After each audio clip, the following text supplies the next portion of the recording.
वैष्णवी हगवणेच्या मृत्यू प्रकरणामधील आरोपी राजेंद्र हगवणे यांनी वापरलेली बलेनो कार ही बावधन पोलिसांनी जप्त केली आहे। 17 मे रोजी गुन्हा दाखल झालेला होता आणि यानंतर आरोपी राजेंद्र हगवणे यांचा मुलगा सुशील हगवणे हा फरार झाला होता। त्या दरम्यान याच बलेनो वाहनामधून त्याने अनेक ठिकाणी प्रवास केला होता। बलेनो कार ही बावधन पोलिसांनी जप्त केली आहे। आणखी किती वाहनं आरोपी राजेंद्र हगवणे याने फरार असताना वापरली याचाही तपास सध्या बावधन पोलिसांकडून घेतला जातोय।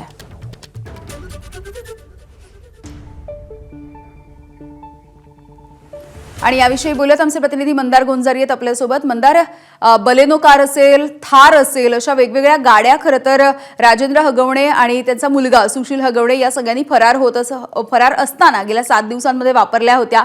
आणखी काय काय पद्धतीने पोलिसांचा तपास सुरू आहे, गाड्या सुद्धा जप्त केल्या जात आहेत। 17 तारखेला राजेंद्र हगवणे आणि सुशील हगवणे गायब झाले। सुरुवातीला त्यांनी एंडिवर गाडी वापरली आणि त्या गाडीच्या माध्यमातून ते वडगाव मावळ, त्यानंतर पवना धरणाच्या शेजारी असलेले एक फार्म हाऊस इथं गेले आणि 18 तारखेला रात्री त्यांनी पुन्हा गाडी बदलली आणि या बलेनो गाडीमधून ते त्यानंतर सातारा जिल्ह्यातील पुसेगाव या ठिकाणी गेले। तिथून कर्नाटकमध्ये गेले। तिथून त्यांचा जो 22 तारखेपर्यंतचा जो प्रवास होता तो या बलेनो गाडीमधून झाला। याआधी पोलिसांनी एंडिवर गाडी जप्त केलेली आहे। त्यानंतर त्यांनी जी थार गाडी वापरलेली होती पळून जाण्यासाठी ती देखील जप्त केलेली आहे। ही ती समोर उभी असलेली काळ्या रंगाची थार गाडी आहे आणि शेवटची गाडी जप्त करणं बाकी होतं। ही बलेनो गाडी पोलिसांनी जप्त केलेली आहे। 1123 असा या गाडीचा नंबर आहे आणि त्याच्या शेजारी ही जी फॉर्च्युनर गाडी आपण पाहतो आहोत, ही फॉर्च्युनर गाडी वैष्णवीला तिच्या घरच्यांनी हुंड्यामध्ये दिलेली होती। किंबहुना या फॉर्च्युनर गाडीसाठी जो शशांक आहे वैष्णवीचा नवरा, तो हटून बसला होता। हीच गाडी हवी म्हणून तो हटून बसला होता। त्यामुळे इथं पोलिसांनी काय काय जप्त केलंय, सर्वात आधी ही फॉर्च्युनर गाडी जप्त केली आहे हुंड्यामधली, त्यानंतर एंडिवर गाडी जप्त केली आहे, त्यानंतर ही थार गाडी जप्त केली आहे आणि आता ही बलेनो गाडी देखील जप्त केली आहे। यासोबतच एक ॲक्टिवा देखील जप्त केली आहे। या सगळ्या गाड्या हगवणे कुटुंबियांच्या ताब्यामध्ये होत्या। या गाड्यांसोबतच हुंड्यामध्ये देण्यात आलेले जी चांदीची भांडी आहेत ती देखील जप्त करण्यात आली आहेत। मात्र जे 51 तोळं सोनं होतं ते या हगवणे कुटुंबाकडून तारण ठेवण्यात आलं होतं, गहाण ठेवण्यात आलं होतं। तर अशी ही मालमत्ता हगवणे कुटुंबियांची आता पोलीस ताब्यात घेत आहेत।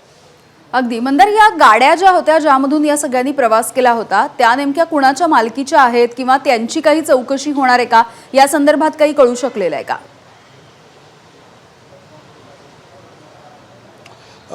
यातली जी फॉर्च्युनर गाडी आहे ती तर हुंड्यातच मिळाली होती। आता या गाड्या नक्की कोणाच्या मालकीच्या आहेत याचा पोलीस तपास करतायत। आपण जसं सांगितलं होतं 17 तारखेला गायब झाल्यानंतर आळंदीमधल्या एका लॉजवरती त्यांनी मुक्काम केला, त्यानंतर पुसेगाव मधल्या त्यांच्या एका मित्राच्या फार्म हाऊसवरती मुक्काम केला, पवना डॅमच्या शेजारी असलेल्या एका फार्म हाऊसवरती मुक्काम केला।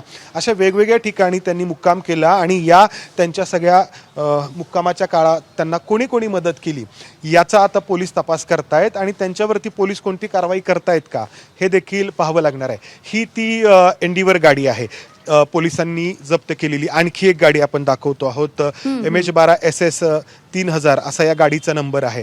तर ही गाडी देखील पळण्यासाठी, लपून बसण्यासाठी या हगवणे पिता पुत्रांनी वापरलेली होती। तर आपल्याला एकूण लक्षात येतंय की हे पोलिसांपासून वाचण्यासाठी कसा प्रयत्न करत होते, सातत्याने गाड्या बदलत होते। 3 गाड्या त्यांनी या 4 दिवसांमध्ये बदलल्या होत्या पळून जाण्यासाठी। अखेर पोलिसांनी 22 तारखेला त्यांना अटक केली होती। आता तू जो प्रश्न विचारला की या गाड्या नक्की कोणाच्या आहेत, हा आता पोलिसांच्या तपासाचा भाग असणार आहे। यामिनी, अगदी मंदार, धन्यवाद सविस्तर माहितीसाठी। तर याविषयी आता पोलिसांनी नेमकं काय म्हटलंय ते सुद्धा पाहूयात।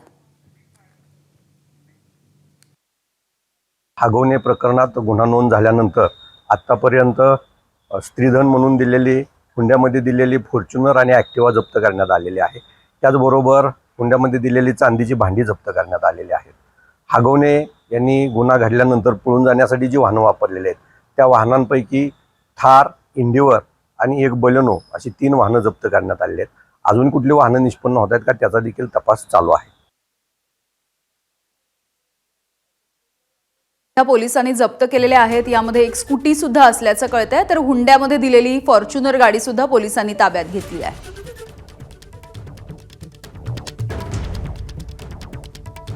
बावधन पोलिसांनी या सगळ्या कार जप्त केलेल्या आहेत. राजेंद्र हगवणे हा फरार असताना त्याने या सगळ्या गाड्या वापरलेल्या होत्या. या गाड्या नेमक्या कोणाच्या आहेत आणि कुठल्या कुठल्या प्रवासासाठी या वापरण्यात आलेल्या होत्या या सगळ्याचा तपास सध्या केला जातोय. हुंड्यामध्ये दिलेलं जे सोनं आहे ते हगवणेंनी बँकेत तारण ठेवून त्याच्यावर कर्ज उचललेलं आहे.